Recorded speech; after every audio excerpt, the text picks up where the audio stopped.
I mean, with artificial intelligence, we are summoning the demon. You know all those stories where there's the guy with the pentagram and the holy water, and he's like, yeah, you sure you can control the demon? Didn't work out.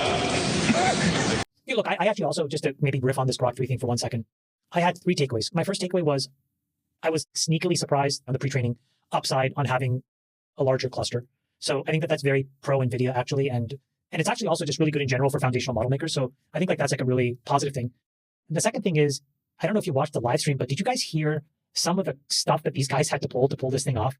One of the most incredible. So the way that Elon narrated it was, we first had a physical problem. So we just had to search all around the country for one single location where we could actually put 100,000 GPUs. And they found it, which was an old Electrolux factory in Memphis. Okay, yeah. That's kind of interesting. That's in Memphis, actually. It's in Memphis? Yeah. Oh, so that's where you were? Yeah. I see. Memphis, okay. The capital of ancient Egypt. Right.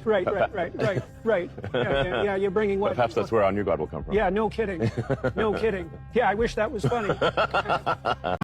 He only had like 15 megawatts and he had to get a 1/4 gigawatt. And so he had to basically buy every useful generator that was available. But then they had to liquid cool it. And so they bought 1/3 of all the portable liquid cooling capacity in America and located it on-prem. But then they figured out that there was a power problem. So then they took all these Tesla power packs and then had to do power smoothing, which had to rewrite all of the power pack firmware. In all of this, you know how we talked about DeepSeek being this moment where we had lost sight in America of capital being the source of innovation? He proves actually a more generalized rule that I took away from this, which is you always have to have a constraint. So meaning, let's say there's like infinite capital in his case and infinite talent because he can basically recruit anybody he wants. What did he do instead? He created this artificial constraint of time.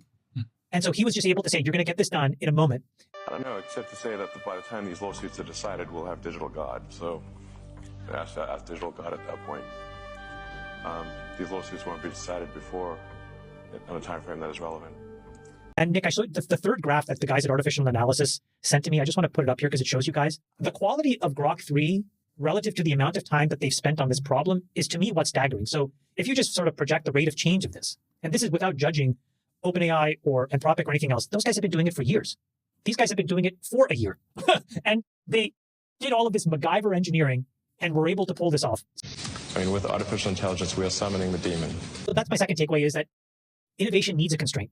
Sometimes it's capital, sometimes it's talent, and Physics. Sometimes it's time. And so if you can basically be just completely rigid on one of those dimensions, you can get a great team to create something. So that was an interesting takeaway. And then the third is, I think what this also speaks to is the notion of like a keiretsu, right? Which is like the Japanese word for like companies that work together while still remaining independent. Conglomerates, yeah. Loose partnerships. More interlinked companies. It's interlinked. Sure. You know, Koreans have chaebols, right? So Samsung. Japanese have keiretsus. But this is the manifestation of an American keiretsu, which is Elon is able to get engineers from Tesla. He's not just buying the power packs, he had them re-engineer the actual firmware in real time on site. And so there's this positive ability to just like organize effort and human capital. Like, look, could we all stand up a data center and go and buy $500 million of power packs from Panasonic? Absolutely. Yeah, it would take a few months. 18. And then when it looked like we need to rewrite the firmware, it would take another 18 months, to your point, Jason. So it's really incredible what these guys are able to do together. Those are it was really inspiring. That's in Memphis, actually. It's in Memphis? Yeah. Oh, so that's where you were? Yeah. I see. Memphis, okay. the capital of ancient Egypt. Right. Yeah, you're bringing what? Perhaps that's where our new God will come from. Yeah, no kidding. No kidding. Yeah, I wish that was funny.